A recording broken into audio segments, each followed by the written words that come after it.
Okay, so this is Stephanie Heller, and I am here now doing this special interview with Chef CJ Bowie. He is a chef that currently works for Ripe for, I think, about 3 years now. And why I chose him for this interview is because he works with a lot of our professional athletes and has his own experience working in the training area that he brings to the table, and he does so many repeat athletes that I know he's somebody that you can learn from. So, CJ, you want to say hi? Hey, how's it going? I'm CJ, so I'm ready Good. for the questions that you're going to give me. So, okay, great. So the first thing I want to ask is, how do you act, if you act differently, or how do you act when you know you're working for a professional athlete?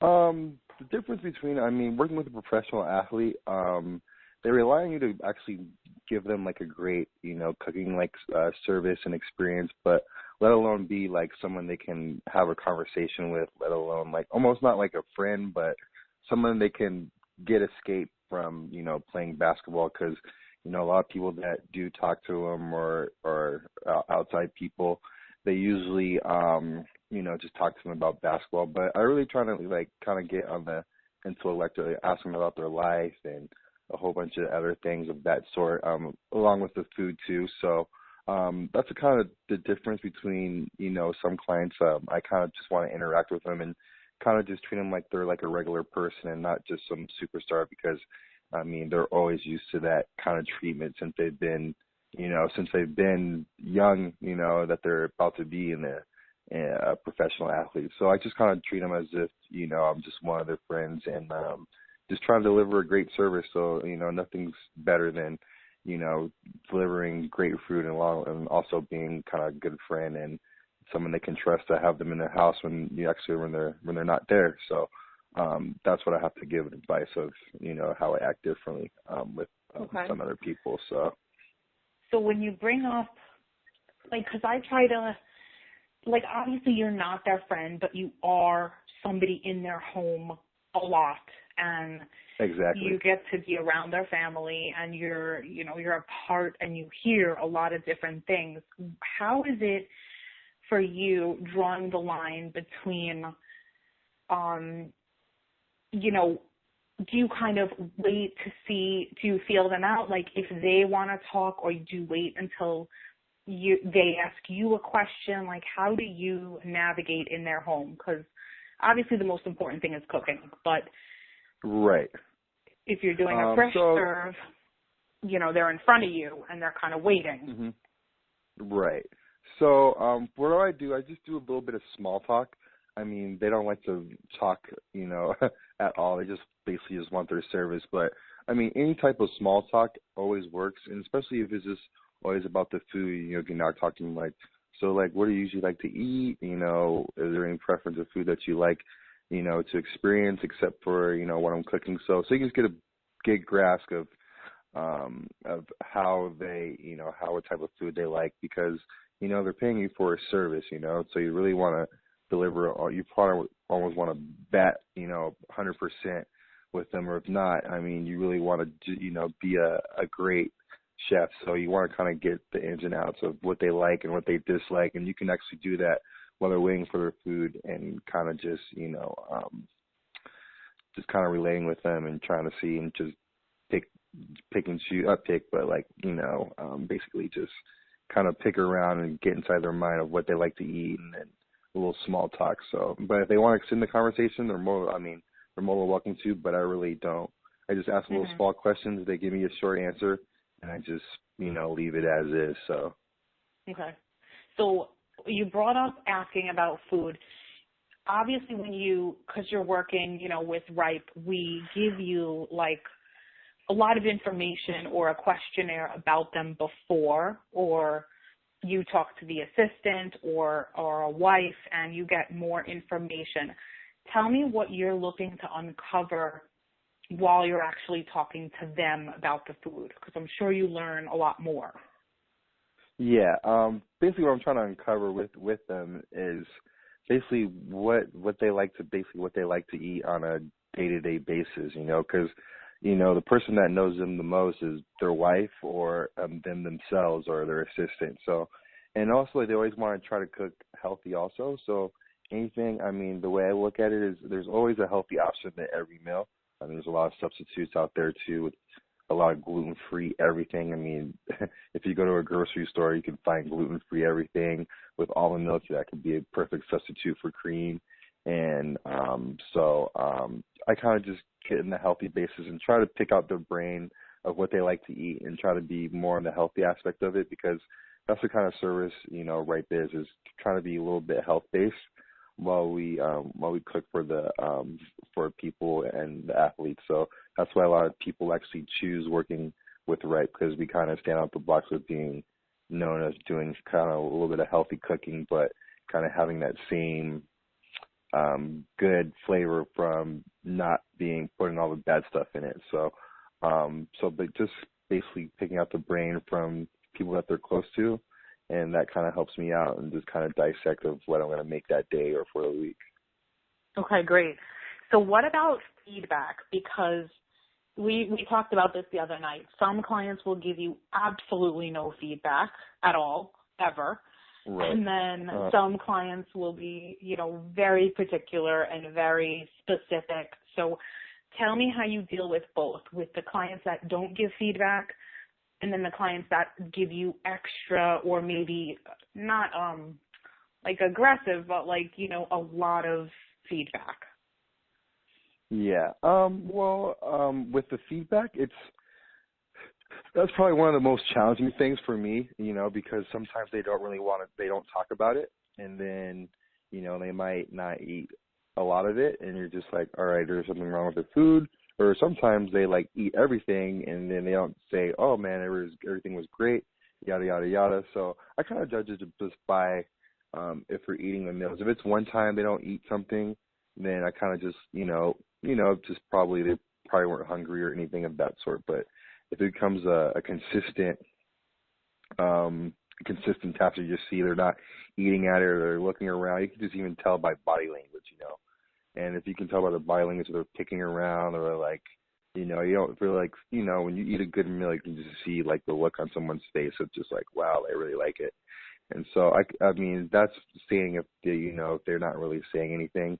And then if you're really not sure about that too, just talk to someone that they're closest with, because they always talk to about their wives or assistant about how they like the food and how everything is going. So if you're kind of leeway and don't get any feedback from a person, just kind of talk to the person that is actually their right-hand man to get a little bit more feedback. And the second part about when they give you great feedback, I love when people give me feedback, because it challenges me to be better at my job, because I want to do the best that I can. It's a service that I take pride in. There's one thing that you get a good paycheck, but there's another thing of just, you want to take pride in what you make, and you feel great when someone eats your food and tells you how great it is. And if it's bad, that's something you can work on, and you actually know what you need to work on and how to kind of resolve that and be better about it. So. Okay, good.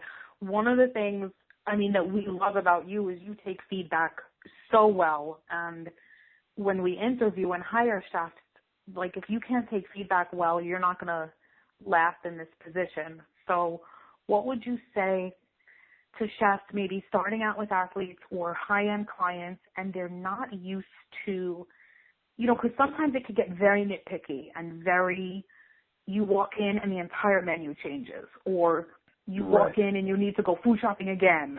Everything could change in a second. So what would you say to chefs who are not used to feedback?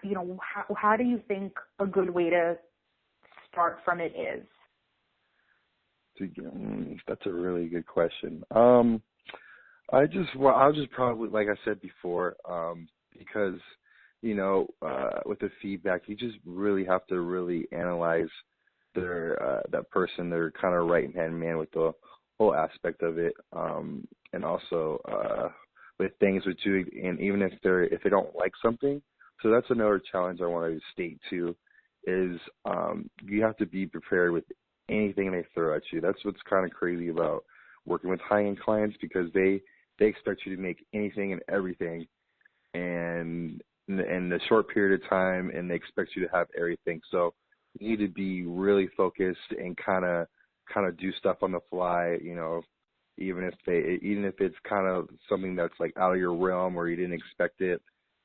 For example, I can say I basically made a menu for the kids, and I had pancakes and bacon, and then two of the kids are just like, you know what, like, I don't want pancakes, I have oatmeal. But you're like, well, I didn't really prep for oatmeal. But I mean, that's a kind of challenge of being a chef, is kind of doing stuff on the fly, and kind of just adapting to their needs, because that the last thing you want is for them to ask why, and how come you couldn't do this, and how come you couldn't do that. So you really want to just answer or do everything with a yes mentality, and not saying like, oh, well, I don't have that, so no. So you want to do your best with always meeting the requirements, and almost be like a yes man throughout the whole process, because that's what they hired you for, to do anything and everything for them. So right. Perfect. The other thing I wanted to go into is, we just talked about a little, when unexpected things happen, either the actual player themselves doesn't even come home and you have food ready, which we've, seen before. It's happened to me many times. I know it's happened to you. Or they come home with 5 friends and you only have food for 2. So tell me what you do in those situations, and mentally, like, how do you gear up for that? With that, I mean, exactly. I mean, sometimes you do have someone they don't show up, and another time, you have to prep for 5 people. So I usually kind of keep backup stuff in the fridge, just little things that I can whip up easy. Like, so for instance, if I'm making like a salmon dish and I have a sauce, and I have vegetables and broccoli, and so make sure you kind of have some backup stuff in there, and not just kind of prepare for the worst, as I say. So if you do have leftovers or you do have something, don't just, misguide it. I mean, because you may leave with something with that, and you kind of have to improvise and kind of make the, almost like the same kind of type of dish, but, and with that, with the 5 friends too, or like getting more people than expected, is just trying to accommodate them as best as they can. And the athletes are pretty understanding about that too, that, I'm sorry I didn't tell you that, but I have other people coming, just make up something that you have in the fridge. And I mean, they know that you're a great cook, so they can actually trust you on what they're going to serve the unexpected guests. And then as for if the person doesn't show up, or the athlete, it's just kind of just being not kind of cooperative. Is just, don't get discouraged. That's one thing that I've learned to deal with, is like, if they don't eat your food, I mean, or if they have something else, is just don't be discouraged. Just take it as, they were probably busy, or they were hungry and they really wanted something quick. There's a lot of variables to it, but if it becomes a habit, then there's something that you need to kind of deal with. But don't really take it to heart if they leave your food in the fridge and don't eat it. So that's one thing that you really, really, really have to kind of manage, and not feel bad about when that happens. Right. Also, what are some ways that you go above and beyond? Because, like, even though you work for this company, you have a tremendous amount of, like, autonomous time. You can do with them whatever you want. You have an unlimited food budget. You have, access to them for many hours. Tell me, like, 1 or 2 things that you do during your cook days, or maybe research after you leave, about how you go above and beyond.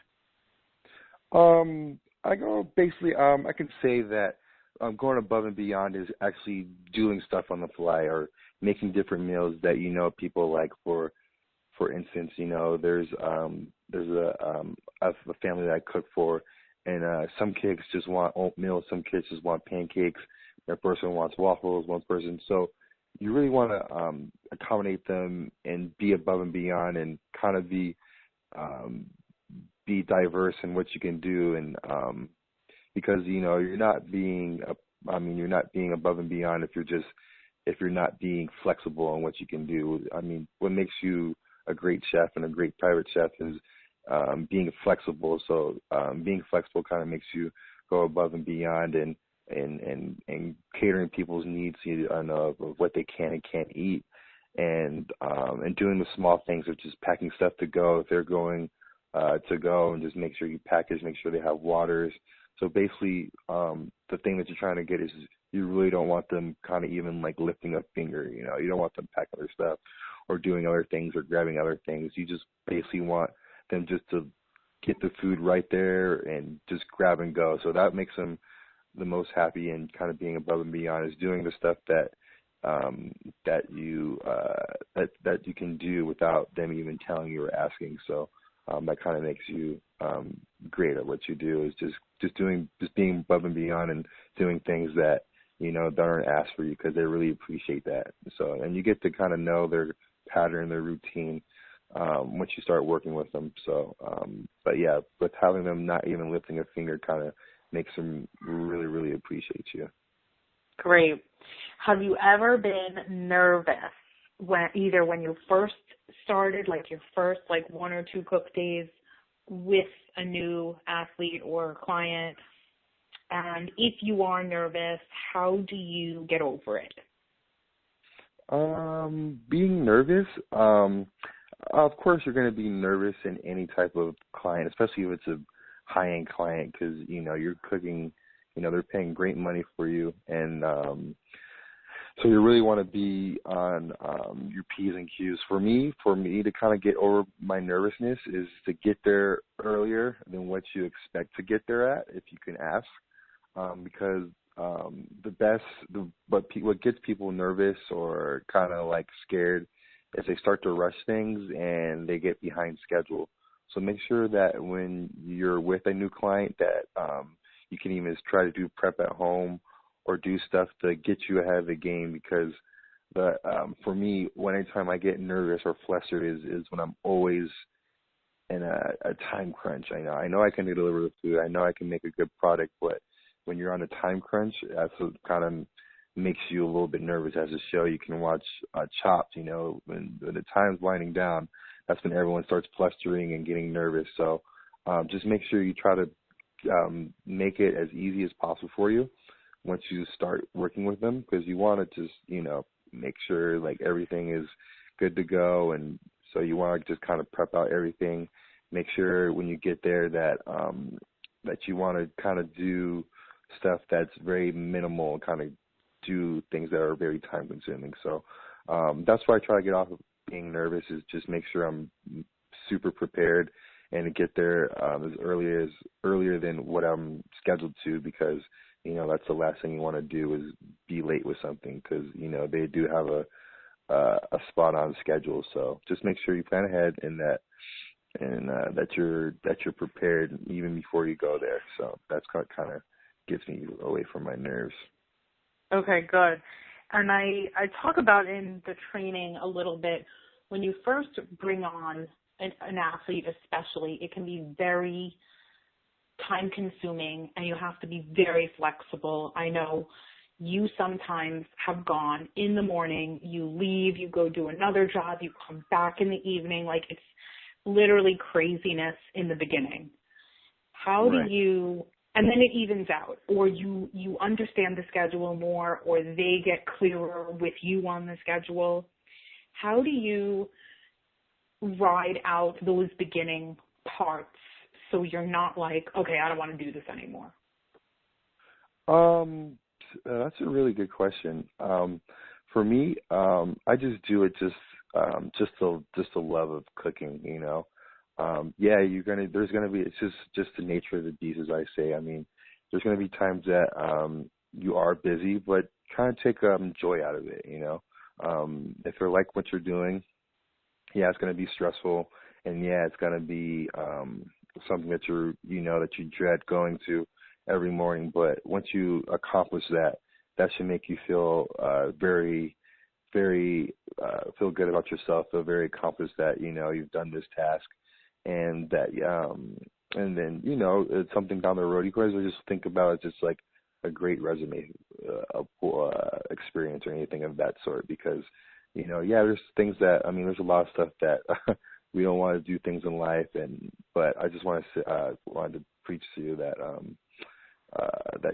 just don't get discouraged, and just appreciate the opportunity that you've gotten, because a lot of people that are chefs and want to cook want to be in your position and dream about cooking for athletes and being a private chef. And a lot of people don't have an opportunity, so just think about it like that. It's just like you have a great opportunity to work with a professional athlete, and there's thousands and thousands of chefs that wish that they had your opportunity. So just take it in stride, and just try your best, and don't let it discourage you, because something great might come down the road. So always be good at what you do, and you'll be okay.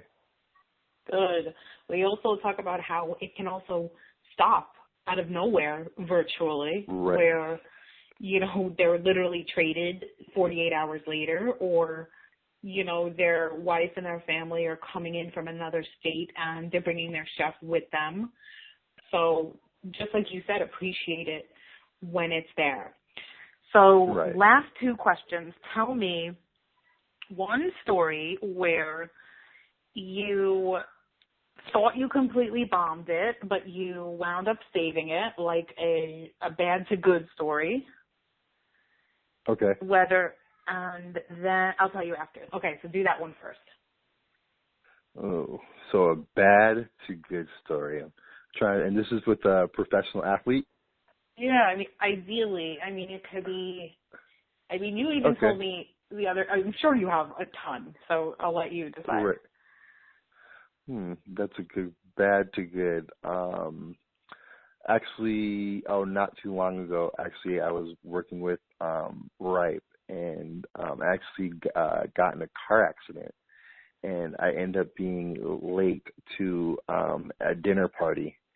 So with that, you're already flustered because you're supposed to be somewhere at a good enough time, and that you're trying to deliver service, and you're trying to, it sucks because it's very misfortunate, but if anything of that sort happened, so basically, so I arrived at the house, and what I did is I was trying to make things that I could make very quickly and that they can enjoy. So you really want to do stuff that they can munch on very quickly and that you can do quickly, so they can just, what makes people kind of happy and kind of, at ease is once they get food in their mouth, because they're starving, they're waiting for you. So you really want to get there and do stuff quick. So what I did is I tried to, I made things quick as possible, like the little small things I knew that I can do quickly and proficient. And so once I got that done,